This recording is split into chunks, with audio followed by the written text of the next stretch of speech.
रंग दे बसंती फिल्म खेसारी लाल यादव के आज आई टीजर, काल आई टीजर, परसों आई। ई सुन सुन के दिमाग पागल हो गई बाटे। फाइनली हम बता दी कि जो टीजर के डेट बाटे कि टीजर कब आई, कब रिलीज कल जाए फिल्म, आ चाहे कब टीजर आ जाए कि काल आई कि परसों आई। ई बात जोन बाटे कि ए बेरा शाम तक पता चल जाये।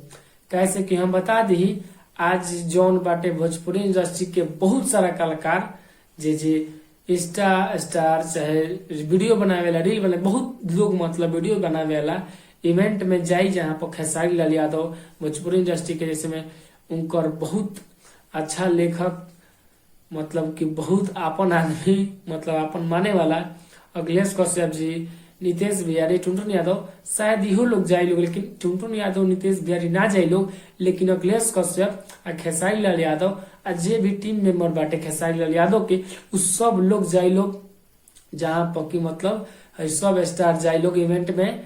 आ वहाँ मतलब मीटिंग हुई कि कहिया रिलीज कल जाओ टीजर के, कहिया रिलीज कल जाओ फिल्म के। कैसे कि फिल्म बन के रेडी बा, बस कब रिलीज कल जाओ, मन में एकदम छलछलाहट बा, कब रिलीज कल जाओ। तो बहुत जल्द आवेला बा टीजर खेसारी लाल यादव के रंग दे बसंती। फिल्म भी बहुत जल्द रिलीज कल जाए। जब टीजर चल आई तो 2-4 दिन में फिल्म भी चल आई। काल जौन बाटे कि सबको एक जगह मीटिंग करी, ओकरा बाद आई। गाना भी बहुत ही जबरदस्त आवेला बाटे। ई बात हम बता दी कि गाना जौन कमर तोहार करे लपर लपर कि केवनु बाटे, मतलब ऐसे ही बाटे गाना।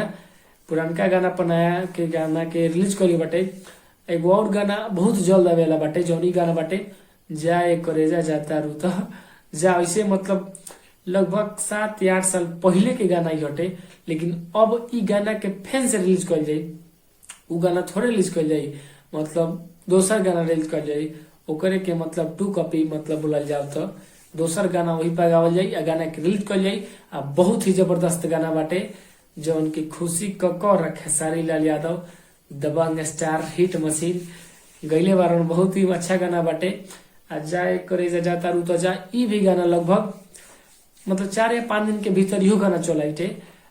जौन फिल्म बाटे रंग दे बसंती, एकर मतलब सब कोई के इहे मन में चलता खटे। जैसे में कितना आदमी जे न्यूज देखे लाटे, मतलब कि कब आई रंग दे बसंती, चाहे खेसारी लाल यादव के जे फिल्म देखेला, ओकरा मतलब मन में ये बात सेट रख कब आई।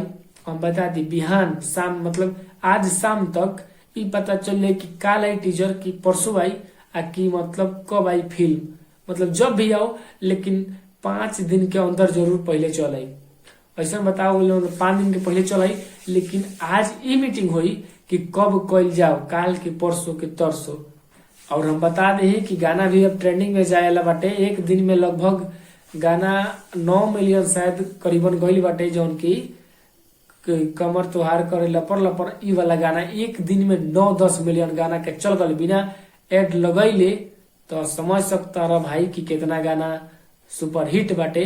आ उ भी गाना 9-10 साल पुराना गाना, मतलब सेम वैसने गाना बाटे। मतलब गाना की जौन मिक्सिंग बाटे थोड़ा अलग बा, थोड़ा गाना अलग बा, लेकिन गाना अगर देखल जाओ तो उहे टाइप पे बनल बाटे। तो पुराना गाना जब इतना वायरल हो सकता, तो यही से समझ सकता रह कि जब नया गाना रिलीज कल जाई तो कितना वायरल होई।